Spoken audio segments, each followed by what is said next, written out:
Alors, est-ce qu'on peut vous décrire, est-ce que vous considérez vous-même comme un réactionnaire? Réactionnaire sur les problèmes de société, sûrement. Je l'ai toujours été. Sur d'autres questions, non. C'est pas réactionnaire sur tout. Sur la question sociale, sur les questions d'égalité.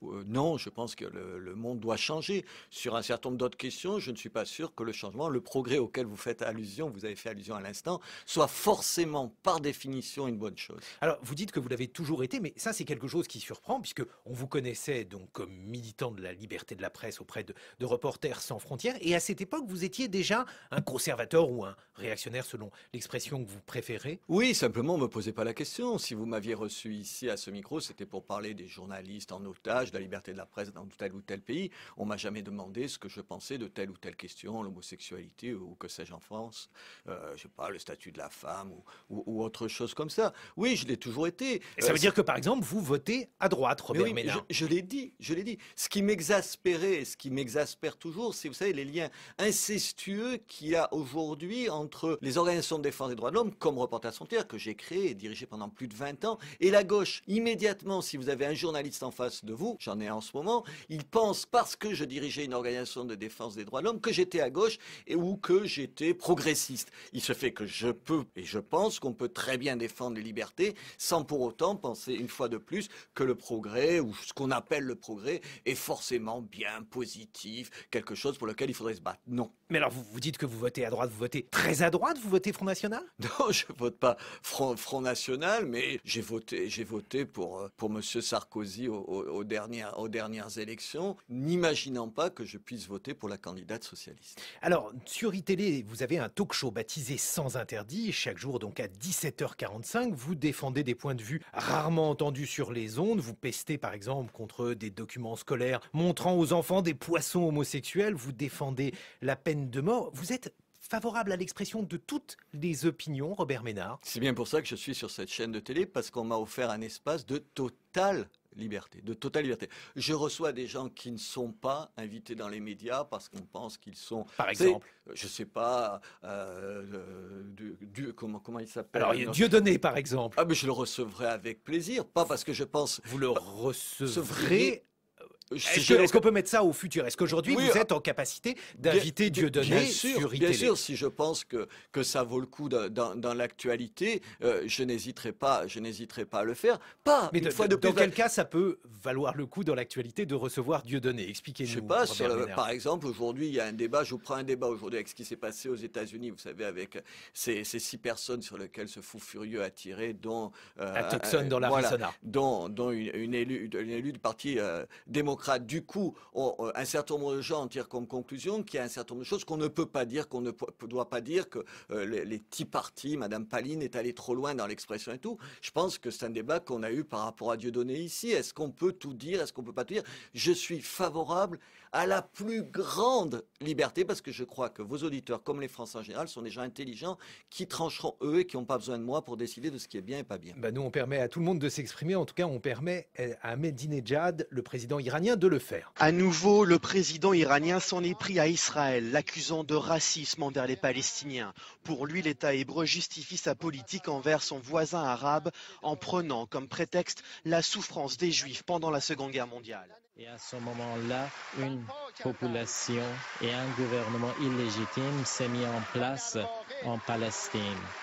Ces propos ont provoqué le départ des délégations européennes, une attitude suivie par l'ambassadeur de France. Alors, on entendait le discours révisionniste du président Ahmadinejad. Vous parliez de Dieudonné. Alors, par exemple, est-ce que vous considérez que le révisionnisme est une opinion qui peut être diffusée comme telle sur les ondes, Robert Ménard? Absolument, qui doit être combattue comme une idée folle, blessante, pour les gens qui ont été victimes de la Shoah, mais qui peut s'exprimer. Alors, il se trouve que le révisionnisme, comme les autres formes de racisme, est considéré non plus comme étant une opinion, mais comme un crime, et c'est sur cette qualification-là... C'est un tour de passe-passe abject, qu'on transforme un certain nombre d'idées insupportables, scabreuses, nauséabondes, en des délits. C'est une façon d'interdire l'expression de ces idées-là. Je pense que c'est une stupidité, pas seulement du point de vue de la liberté d'expression, mais de même de l'efficacité. Je crois que plus on interdit... Mais alors, dans ce cas-là, le délit de racisme disparaît, si vous dites cela. Il ne peut pas y avoir de qualification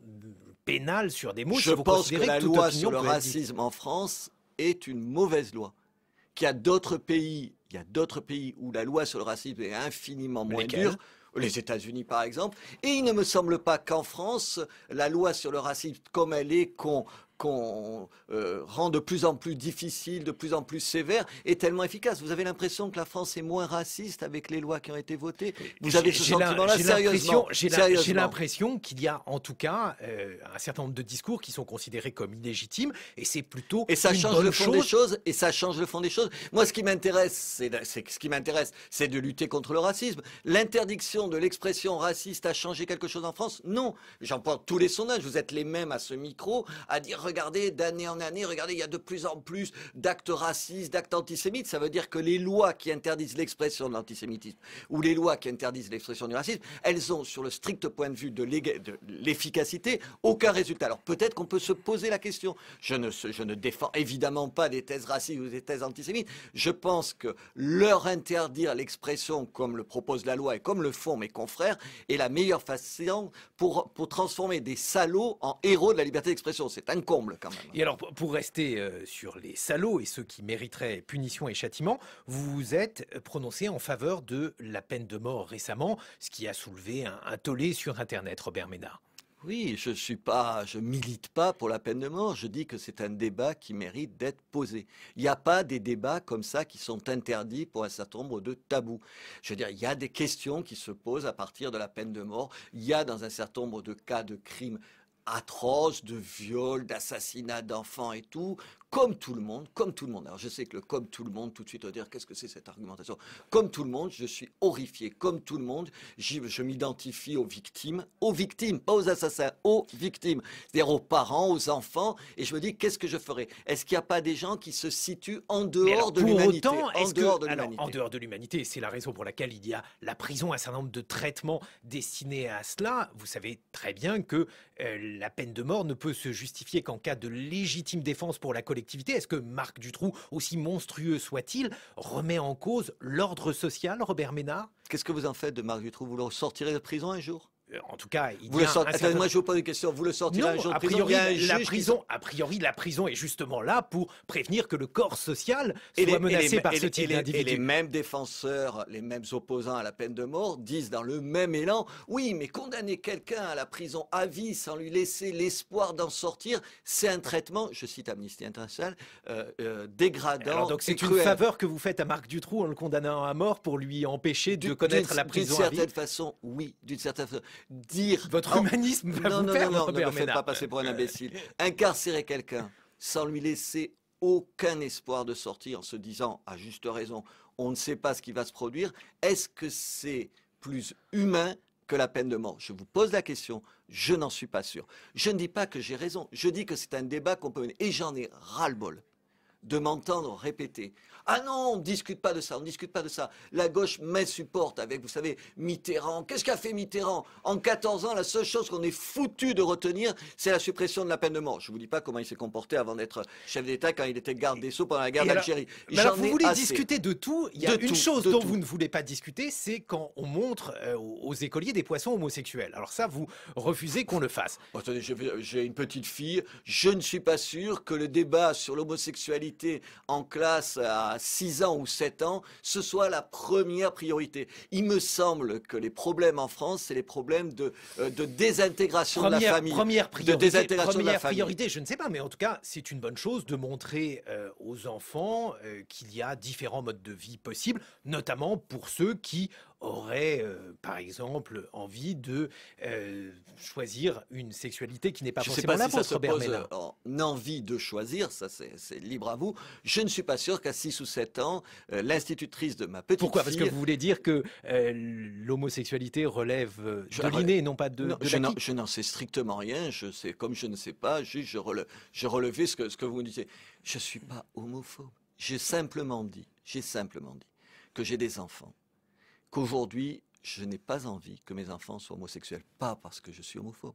Parce que dans une société terrible pour les homosexuels, justement, donc on peut œuvrer pour qu'elle le soit moins terrible. Oui, on peut œuvrer. J'ai passé 20 ans de ma vie à militer contre l'homophobie. Je ne suis pas sûr que j'ai envie pour autant que mes enfants affrontent cette difficulté supplémentaire.